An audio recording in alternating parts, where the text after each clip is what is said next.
Ahora sí, ya estamos grabando. Bueno, decíamos que ya acabamos el cuadro de activos. Vamos a totalizar simplemente. Entonces acá, ¿cuánto vamos a invertir en activos? Listo, esto. ¿Qué otra columna nos interesa? Nos interesa esta columna y también esta última columna. Estas tres columnas, ¿no es cierto? Bien. Esto va para acá. Ya, listo. Continuamos. Sobre la etapa operativa. Okay. Usted ha logrado recabar la siguiente información, la misma que podría o no ser de utilidad para estimar los costos fijos y variables. Y viene así, ¿no? El costo de los insumos se estima en 110. Entonces ya acá parece que vamos a empezar nuestra evaluación económica, ¿no? Y financiera, porque ya estamos en esa parte del curso, ¿no? Listo. Entonces, empezamos con las ventas. Pegamos el horizonte de tiempo. Listo. Y en las ventas, lo que vamos a hacer es jalar más de acá arriba para que jale todo. Listo. Chévere. Entonces, las ventas ya las tenemos. Acá viene un costo variable, ¿no es cierto? ¿Cuánto es? Vamos a ver. Dice el costo de insumos se estiman en 110 soles por tonelada métrica. Ya tenemos nuestras cantidades también, ya netas de canibalización. Dice que el costo del combustible de energía y energía necesario se estiman en 90 soles. Entonces, son 110 soles y 90 soles por tonelada métrica, lo cual nos da un total de 200 soles por tonelada métrica, ¿no es cierto? Como costo variable. Entonces sería 200 soles por las toneladas métricas que están acá arriba, ¿no? Listo. Está la multiplicación y jalamos. Hasta ahí está bacán. Acá se repite porque seguramente se repite también, claro. Listo. Hasta aquí todo ok. Entonces esto ya está. La nueva planta, por estar cerca de la planta antigua y aprovechar las sinergias propias de la cercanía, se podrá ahorrar un costo variable de fabricación de 20%. Ok. Entonces aquí podríamos restar un 20%, ¿no es cierto? Ya incluidos en el punto anterior. O sea que, estos 20 soles ya están incluidos dentro de estos 200 que hemos calculado acá. Entonces, hasta el momento no nos dice nada nuevo. Se estima que los costos y gastos variables para la planta nueva serán iguales a los costos de la planta antigua. Entonces tampoco va a haber variación entre los costos y gastos de la planta que ya existe. Entonces, por lo tanto, no hay mayor efecto por acá, por este lado. ¿De acuerdo? Entonces, este no nos da nada de información nueva, así que lo pasamos. ¿Consultas? ¿Preguntas? ¿Todo claro hasta el momento? Ok, entonces continuamos. Los gastos comerciales fijos de la empresa actualmente ascienden a 13 millones y con el proyecto se incrementan a 15. Ya sabemos que acá solamente nos interesa lo incremental, lo que viene con el proyecto. Y lo que viene con el proyecto son 2 millones más, ¿no es cierto? Y los gastos variables de comercialización se mantendrán en 50 soles por tonelada métrica para todo el horizonte de evaluación. Entonces, acá hay unos gastos comerciales fijos y gastos comerciales variables, ¿no? Los gastos comerciales fijos ya sabemos que de 13 pasa a 15, entonces simplemente tomamos 2 millones. ¿Cierto? Vamos a meterle el formato de todo esto.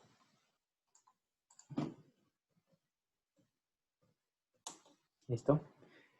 Y los gastos de comercialización variables, ¿cuántos son? Son 50 soles por tonelada métrica. Son 50 por las cantidades. Hasta acá, todo bien. Jalamos. ¿Qué más? Fijos y variables. ¿Qué más tenemos? Los gastos de personal, de producción y administración ascenderán a la suma de 22 millones y medio. ¿No es cierto? Sumados a eso, se le va a meter 4 millones más por el apoyo que brindará el personal antiguo al nuevo proyecto, dado que se compartirán servicios comunes como seguridad, limpieza, mantenimiento y otros. Ok, Estos 22 millones y medio van fijos de cajón, ni qué decirlo. Y estos 4 millones irían o no irían al flujo. Acá hacemos otra detención para esperar una participación que nos permita continuar, ¿no? Los 22 ya sabemos que eso va, porque eso es lo nuevo del proyecto. Pero estos 4 que le están asignando al proyecto por compartir gente, ¿lo incluiríamos en el flujo o no? Pero espero No, opinión. porque como es una asignación, o sea, es algo que ya estaba presupuestado antes y se está asignando, o sea, moviendo o derivando cierto tipo de capital o monto a otro rubro. Excelente. Sí, gracias por la participación, es una asignación de índole contable, seguramente por las horas hombre, un tema de centro de costos seguramente, pero no viene el caso para considerarlo como flujo adicional, ¿no es cierto? Entonces, esto no viene. Lo que sí viene son estos 22 millones y medio. Entonces, son gastos de personal. Gastos de personal de 22 millones y medio, ¿no es cierto? Acá está. Listo. Next. Las pólizas de seguro actual representan un pago de 1.300.000 soles. Vamos a poner acá pólizas. Todo así desglosado. Pólizas. A ver. Ya, entonces la empresa paga 1.300.000 y dice que con el proyecto deben ascender a 1.500.000, ¿no es cierto? Pero dado el poder de negociación, la póliza va a ascender a 1.350.000. Ok, entonces pasa de 1.300.000 a 1.350.000. Igual que en el caso anterior, solamente lo incremental, o sea, esos 50.000, ¿no es cierto? Solamente los 50.000. Hasta aquí, ¿todo claro? Si hay consultas, por favor me interrumpen en cualquier instante. Entonces, las pólizas ya las pusimos, ¿no es cierto? Solamente es esta parte de acá, ¿no? Luego dicen que, punto 6, el proyecto demandará un gasto general adicional de 2 millones de soles anuales. Por el tamaño del proyecto, el gerente financiero decide asignar 0.5 millones adicionales de los gastos actuales de la empresa. Entonces, estos 0.5 ya lo entendemos de una vez que esto no viene al caso, ¿no? Porque igual es una asignación nomás, que tiene la palabra clave, asignación. No incrementa o sea, no implica un desembolso real, sino una distribución de los costos nada más, ¿no? De índole contable. El proyecto demandará un gasto general adicional de 2 millones. Entonces son gastos adicionales. Gastos generales de 2 millones. Listo. Gastos generales. Ok. Y hasta aquí parece que es, ¿no? Luego viene la estructura de capital y capital de trabajo. Ok, en esta parte nos viene a dar los datos para calcular el WACC, ¿no es cierto? Entonces vamos a abrir una capita acá nueva. WACC. Hasta aquí creo que está bastante directo el caso. La empresa utiliza una relación deuda-inversión de 50%. O sea, deuda-inversión es 0.5, 50%. Eso quiere decir que la deuda es como 0.5 y la inversión total es como 1, ¿no es cierto? Entonces, si mi deuda es 0.5 e inversión total es 1, entonces el capital propio sería la diferencia, 0.5, ¿no es cierto? Entonces, mi relación deuda-capital sería 0.5 entre 0.5. Listo. ¿Qué más? ¿Qué más? La mayor fuente de financiamiento de la empresa son bonos, la mayor fuente de endeudamiento son bonos, ya. Son bonos que tienen un costo promedio ponderado de 7%. Acá ya te dan directamente el KD. No hay más vuelta que dar. 7%. Y el costo va a ser constante para todos los años. La beta desapalancada del sector es 1. Entonces, beta desapalancada es 1. Ya te dan la beta incluso. La rentabilidad media de largo plazo del mercado peruano es 12. RM es 12. Y el rendimiento del bono soberano americano está en 3.5.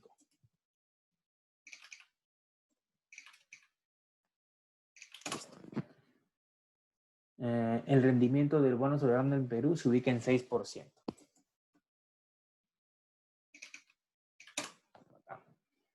La empresa está afecta, bueno, sí lo hicimos. Entonces, ¿qué hacemos acá? Tendremos que primero apalancar la beta, ¿no es cierto? Beta apalancada. La beta apalancada es la beta desapalancada por 1 más la multiplicación de la relación deuda-capital por su escudo fiscal, ¿no es cierto? Por 1 menos T, que está acá arriba. Entonces, vamos a ver, me faltó un paréntesis más, creo. Ya, listo. Esta es la beta apalancada. Ya tenemos la beta apalancada, sale nuestro KE ya prácticamente por default. Sería RF más la beta apalancada por el RM menos el RF más el componente del riesgo país, ¿no? El componente del riesgo país es el rendimiento del bono peruano menos el americano. Listo. Ya tenemos nuestro CAE. Vamos a meterle formato de porcentaje. A ver, y luego, y entonces ya tenemos nuestro CAE y nuestro KD. Entonces podemos hallar el WACC. El WACC es deuda sobre inversión por el costo de la deuda por 1 menos T más la parte de capital propio, que es el costo del capital propio por la proporción de capital propio, que viene a ser la misma, ¿no es cierto? 0.5 entre 1, 0.5. Listo. Acá está nuestro WACC. Perfecto. Hasta aquí todo conforme, ¿sí? Todo correcto. No hay dudas, consultas. Bien, entonces seguimos, ¿no? Entonces lo del WACC ya lo tenemos hecho y luego viene el capital de trabajo, ¿no? Vamos a llegar a nuestro capital de trabajo. Hay que abrir un campo por acá, ¿no? Los elementos son efectivo, cuentas por cobrar, inventario, ¿no es cierto? Cuentas por pagar. Acá lo totalizamos y nos importa la variación. Listo. Pegamos el periodo y comenzamos a calcular. A ver, el proyecto demanda un capital de trabajo de la siguiente manera. 20 días de los costos fijos desembolsables para el efectivo. Okay. Entonces el efectivo requiere 20 días. Entonces son 20 sobre la base de 360 por los costos fijos desembolsables. ¿Cuáles son los costos fijos desembolsables? Lo desembolsable quiere decir lo que, o sea, excluyéndola a la depreciación, que también es fija en este caso, ¿no? Entonces va a ser una suma de los costos fijos desembolsables. A ver, esto de acá es variable. Esto sí es costo fijo. Esto de acá es variable. Esto de acá sí es un costo fijo. ¿Qué más? Esto también es un costo fijo y esto también es un costo fijo. ¿No es cierto? Todos estos son fijos. No importa cuánto vendamos o cuánto produzcamos. Listo. Entonces ya está. Y acá jalamos nada más. Listo. Chequeamos. Correcto. Siguiente. Esto ya está.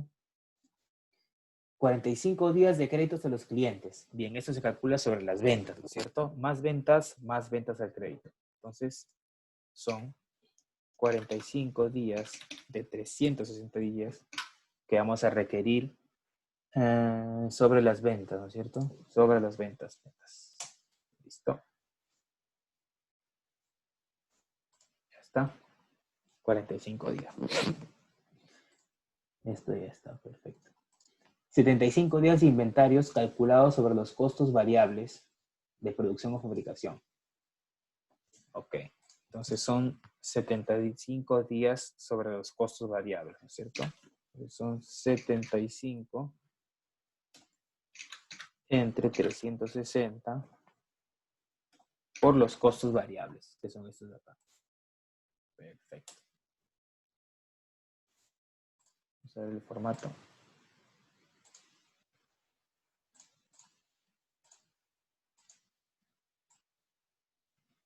Listo. Entonces, 75 días sobre esto, ¿no es cierto? Jalamos. ¿Ya está? ¿Qué más? Esto ya está. 60 días de crédito a los proveedores calculados sobre los costos variables totales. Aquí vamos a meter varios conceptos. Entonces son 60 de 360, como siempre. Multiplicamos por todos los costos variables. Entonces, ¿qué cosa viene a ser variable? Bueno, eso de aquí es variable.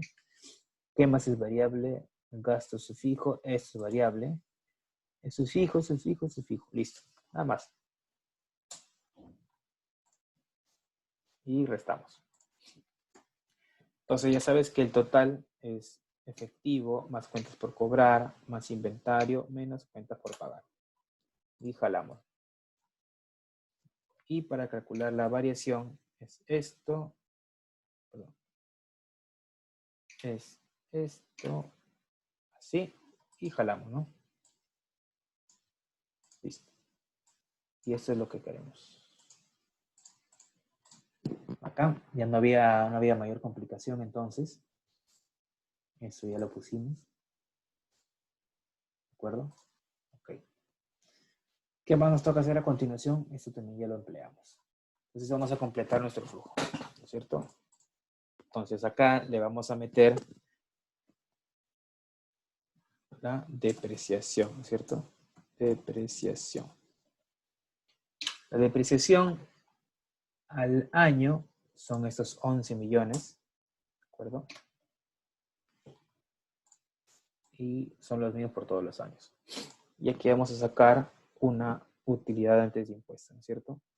Utilidad antes de impuestos. ¿Cuánto es esto? Ventas menos costo variable, menos gastos comerciales fijos, menos gastos comerciales variables, menos gastos de personal, menos de póliza, menos gastos generales y la depreciación. Listo. Hasta aquí bacán. Luego vienen los impuestos, ¿no es cierto? Sobre lo anterior, le metemos este efecto de acá, hasta nuestro T. Acá. Y jalamos. Luego viene una utilidad neta no apalancada, ¿no? Acá restamos. Esto menos esto. Listo. Acá. Y acá para convertirlo en flujo le tenemos que sumar todo lo que no es desembolsable, que no es otra cosa que la depreciación. Entonces esta utilidad le vamos a sumar lo que está acá arriba de depreciación. Listo. Hasta ahí estamos bien. Entonces, perdón. La depreciación es esto de acá. Listo. Y acá viene nuestro flujo de caja operativo. El flujo de caja operativo es esta utilidad más la depreciación. Ahora sí. Listo. Bien. Hasta acá estamos, creo que, avanzando sin mayores complicaciones. Entonces acá vienen tres conceptos más, que son los activos, la inversión, que es el CTO, y los gastos preoperativos. ¿Cuánto es la inversión total? Año 0. Ya le metemos con el signo ya. ¿Dónde está el total? Acá está. Listo. En esta fila de inversión vamos a tener una reinversión acá, que acá ya lo tenemos con su signo. ¿Dónde está? En el año 3, ¿no? ¿Dónde está? Está acá. Y en el último año, ya lo habíamos calculado, lo que ocurre en el último año está en este cuadrito. Listo. Como con signo positivo. Cada quien con su signo. El CTO. El CTO ya lo tenemos calculado de acá. Así que igualamos, como ya está con su signo, jalamos. Los gastos preoperativos, ¿los tenemos acá sumados o no? A ver, gastos preoperativos. A ver. Total.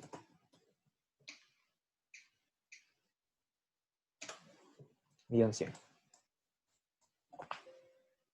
Listo.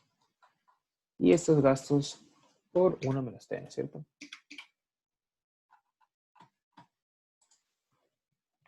Listo, bacán. Renzo, una pregunta. Sí, ¿Siempre el gasto preoperativo es por 1 menos t? sí, cuando es este caso de empresa en marcha, sí, es correcto. Cuando es empresa en marcha. Sí, claro, sí, cuando es empresa en marcha, como lo Ok. viste en clase, seguramente ahí va con 1 menos t, ¿no es cierto? ¿Por qué? Porque esos gastos podemos deducir una parte de impuestos, ¿no? Por eso. Porque la empresa está en marcha y podríamos deducirlo, ¿no? Si no hubiera empresa, fuera nueva, ahí sí no. Entonces esto nos da un flujo de caja económico. Y acá sumamos.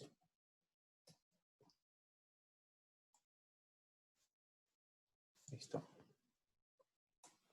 Esto va con signo negativo también, porque es un gasto. Ya está. Y vamos a darle el formato, ¿no? Vamos a ver el formato, todo lo que queda. Ok. Y copiamos acá. Verificamos que esté jalando bien la fórmula, que es el flujo operativo más los 3 elementos acá también, acá igual y acá también. Listo. Flujo de caja económico. Entonces aquí podríamos calcular ya nuestro BPN económico y nuestra TIR económica. Entonces, el BPN va a ser, ponemos la fórmula, la tasa, acá tenemos el WACC y los valores. Listo. Del año 1 en adelante. Y le sumamos lo que ya está en el año 0, que es esto de acá. ¿Ok? Siguiente, la TIR. Eso también simplemente le aplicamos la fórmula. TIR. A ver, ¿dónde está? Acá está el flujo. Todos los valores, desde el año 0. Ok. Ok. Listo. Pero aquí no queda la figura, ¿no es cierto? Nosotros vamos a hacer un análisis adicional, que es calcular el flujo de caja financiero. Entonces, ¿cuál es la diferencia del flujo de caja financiero con el económico? Es que este análisis se hace para, digamos, ya para los accionistas, ¿no? Porque aquí en este flujo de caja económico no estamos incluyendo lo que le tenemos que pagar a quienes nos prestaron los fondos para la inversión inicial. ¿Dónde está eso? Que está acá en el Word. Está acá, al inicio. Quiere decir que la empresa o los accionistas en este caso no han puesto los 113 millones, ¿no es cierto? No, solamente han puesto la mitad. Y la otra mitad es deuda. Así que en algún momento tienen que devolver esa deuda, ¿no es cierto? Entonces, todo lo que viene después del flujo de caja económico tiene que ver con la devolución de la deuda, ¿no es cierto? La devolución de la deuda financiera. Capital e intereses. Y así convertimos el flujo de caja económico a flujo de caja financiero. Entonces vamos a poner acá capital, intereses y su escudo fiscal, ¿no es cierto? Escudo fiscal de los intereses. Lo que sí tiene su escudo fiscal, ¿no? Entonces, el capital, ¿cuánto es? Vamos a ver. Dice que la proporción deuda-inversión es de 50%. Entonces, el capital va a ser el 50% de esto de acá, ¿no es cierto? Aquí iría con signo positivo o negativo. A ver, una pregunta para participación. Signo positivo o signo negativo aquí en el capital. Ya sabemos cuánto es el 50% de la inversión total, porque la inversión total, que la estoy pintando acá de amarillo, es todo lo que tenemos que invertir en el momento cero por el Renzo, una proyecto. consulta. Sí. Renzo, una pregunta. Cuando estuve viendo el video también no me quedó muy claro esto, que era, no se supone que lo que tenemos que pagar tanto en capital como en deuda ya está incluido dentro de la rentabilidad esperada ya ponderada. O sea, ¿por qué se estaría considerando de nuevo? O sea, no me quedó muy claro eso. Ah, ya, ok. Ya, perfecto. ¿Te refieres a esta evaluación que hemos hecho, la evaluación económica? ¿No es cierto? No, o sea, es que o sea, para que sea ya flujo financiero, lo que estás Ajá, haciendo es verlo de capital e intereses.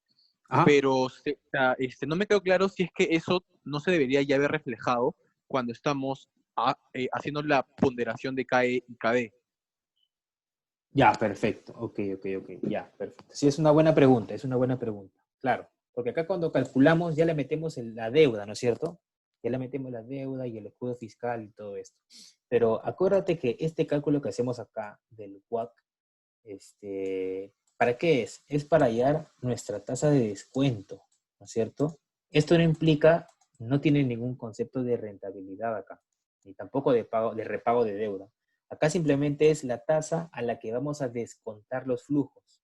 Es una tasa promedio de nuestra deuda, de nuestro KD y de nuestro KE calculado bajo el modelo del KPM, ¿no es cierto?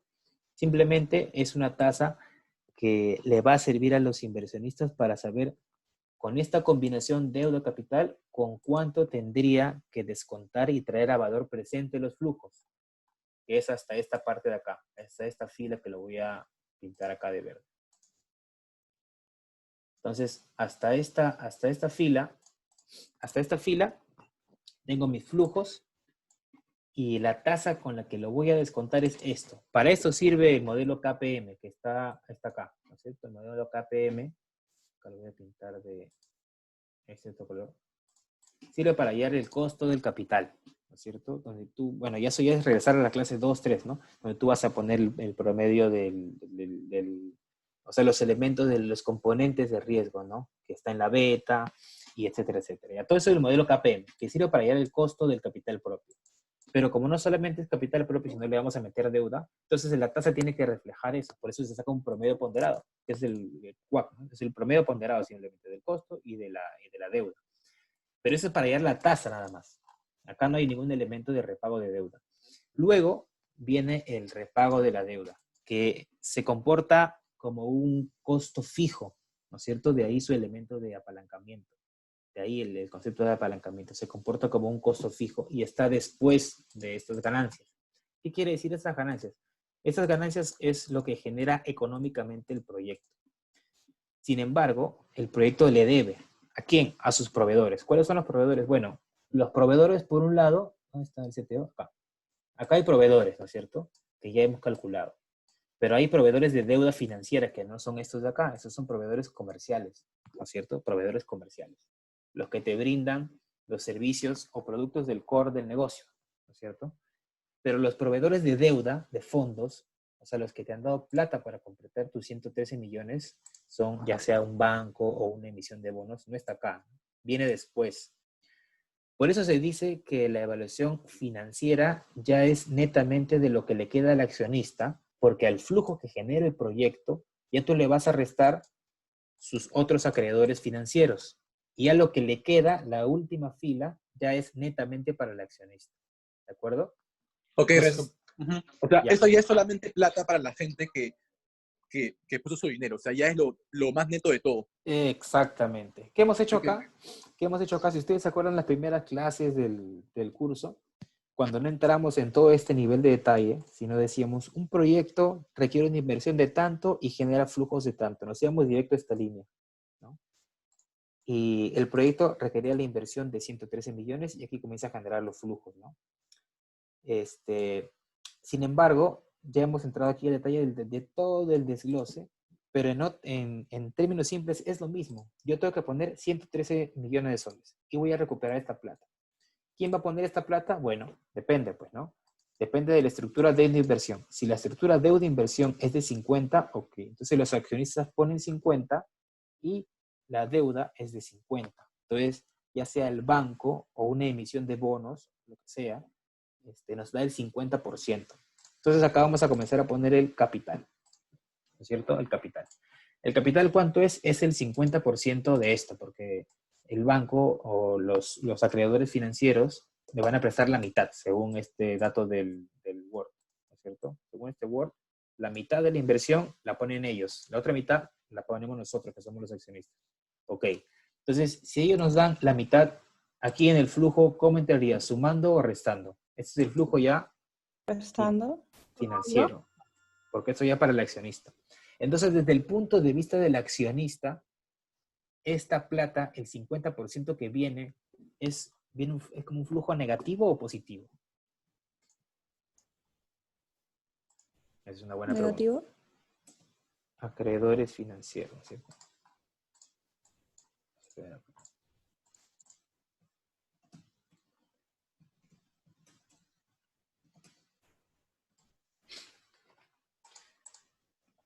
Perdón, creo que dejé de compartir la pantalla. Ya está. Ahora sí, estamos de nuevo acá. Listo. Entonces decíamos que acá es 50%, ya sabemos cuánto es. Lo único que tenemos que saber es si va con más o con menos. Si desde el punto de vista del accionista, yo o ustedes, que son los accionistas, tienen que poner 113 millones de soles, que es lo que cuesta el proyecto, pero la mitad ya la van a poner otros, la van a poner los acreedores financieros. Ellos van a poner el 50%. Entonces vamos a poner acá esto por 50%. Listo, no hay vuelta que darle. Pero lo que yo quiero saber acá es el signo. Entonces, si yo soy accionista y esta plata me la dan para hacer mi proyecto, ¿esta plata viene como un flujo positivo o negativo? Positivo, ¿no viene? Exacto, es un flujo positivo. Porque si no existiera esto, yo tendría que poner, ¿cuánto? Tendría que poner 113 millones, pero no pongo 113, yo pongo la mitad nomás. La otra mitad, ¿quién me la da? ¿Quién me está inyectando esa liquidez? El sistema financiero, ¿no? Entonces, esto tendría que ser con signo positivo. Perfecto.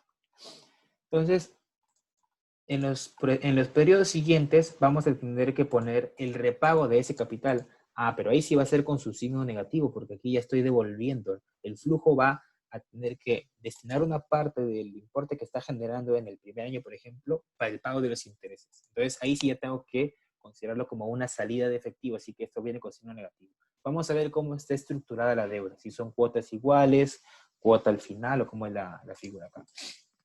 A ver. A ver. Acá nos hablan de la deuda en el Word, ¿de acuerdo? A ver. Acá está. La mayor fuente de financiamiento, de endeudamiento, es la emisión de bonos corporativos en el mercado local e internacional. Y su costo es 7 y se va a mantener por 4 años. Ok. Ahí está. Entonces, ¿qué elemento de financiamiento utilizamos? Los bonos. Acá están los bonos. Perfecto. Pero no nos dicen la estructura.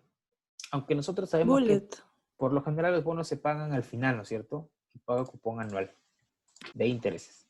Entonces, este capital lo tendríamos que devolver en el último año, que es acá, ¿de acuerdo?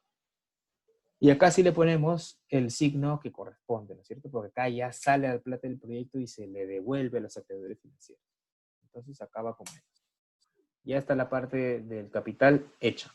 ¿Listo? Vamos con los intereses. ¿Cuánto nos cuesta esta deuda? Acá también es simple la figura porque es 7%, ¿de acuerdo? Entonces es 7%. Entonces es este capital, lo voy a fijar porque va a permanecer, el capital no va a cambiar. ¿Cuánto es mi costo de la deuda? Es acá mi costo de la deuda. Costo efectivo ya, ¿no?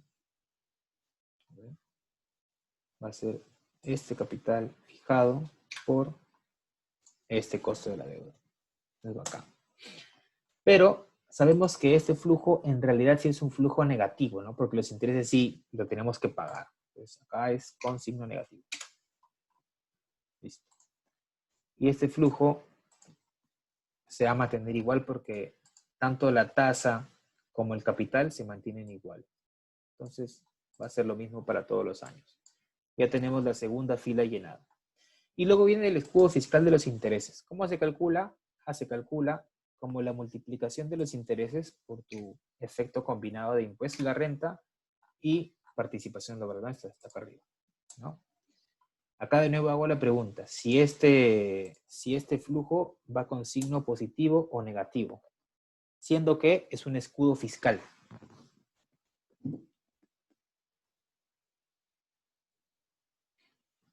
este flujo sería positivo o negativo, siendo que es un escudo fiscal. A ver,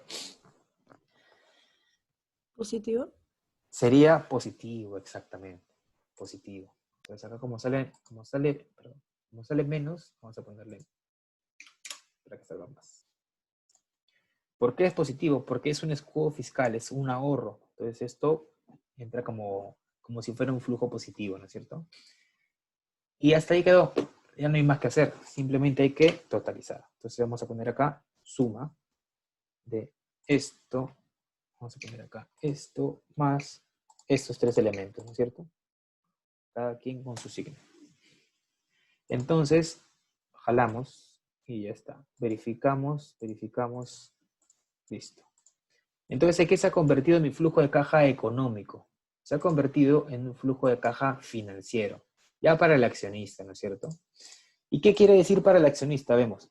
El accionista ya no tiene que poner 113 millones, como está acá, sino solamente va a poner 56, porque la diferencia lo van a poner los acreedores financieros. Ah, ya, chévere. Pero así como no va a poner todo, tampoco va a recibir todo, porque va a tener que pagar esta deuda y sus intereses. Entonces, ese es el flujo final ya solamente del accionista. Y acá podemos calcular nuestro BPN financiero y nuestra TIR financiera. Y acá, similar, ¿no es cierto? Con la fórmula, pero aquí la tasa que usamos ya no tendría que ser el WACC, ¿no es cierto? Ya no tendría que ser el WACC, porque esto ya es solamente del accionista. Estos 56 millones es plata enteramente del accionista. Y esta ganancia es ganancia enteramente del accionista. Por lo tanto, tiene que ser, la tenemos que evaluar con una tasa que refleje solamente el costo de oportunidad del accionista. Entonces vendría a ser el CAE, ¿no es cierto? Con el CAE evaluamos tasa y bueno, los valores que están del año 1 en adelante. Cerramos y le sumamos lo que está en el año 0. La TIR, si es tal cual, no hay mucha ciencia. Acá, todos los periodos. Perfecto. Listo. Entonces ya tenemos nuestros 4 resultados, nuestra evaluación económica, nuestra evaluación financiera. ¿En qué momento usar unos y otros? Ya el profesor en clase creo que habló de ello. Y aquí nos hemos centrado básicamente en ver cómo y por qué se lleva un flujo de caja económico a un flujo de caja financiero. ¿De acuerdo? Entonces, hasta ahí, ¿alguna pregunta? Porque sería básicamente el motivo de la PD del día de hoy. ¿Cierto? Hasta aquí, consultas. ¿Todo claro? Los cálculos, las sumas. Este caso estaba más bien directo, ¿no es cierto? Entonces, hemos llegado hasta la última línea, que es flujo de caja financiero. Posiblemente vean así en su examen parcial. Ya saben que aquí, ya saben cómo llevar flujo de caja económico al financiero. Aquí, en otros casos, van a tener amortización de deuda, dependiendo de cómo sea el financiamiento. Y, bueno, eso sería todo. Entonces, yo los vería de acá a 2 semanas, ¿no es cierto? Sí, 2 semanas. Así que estudien, practiquen, suerte, y si tienen consultas, ya sabes que me pueden mandar mensajes, WhatsApp o correos, lo que quieran. ¿De acuerdo? Entonces, Renzo, sí. tengo una consulta con respecto a la parte financiera, el flujo financiero. Ok. O sea, Escúchame. Nos pasamos a la siguiente sesión porque ya se está acabando. ¿De acuerdo? Quedan 10 segundos. Voy a abrir el último Zoom para consultas, ¿de acuerdo? Para consultas. A ver. Cierro esta sesión y abro la otra.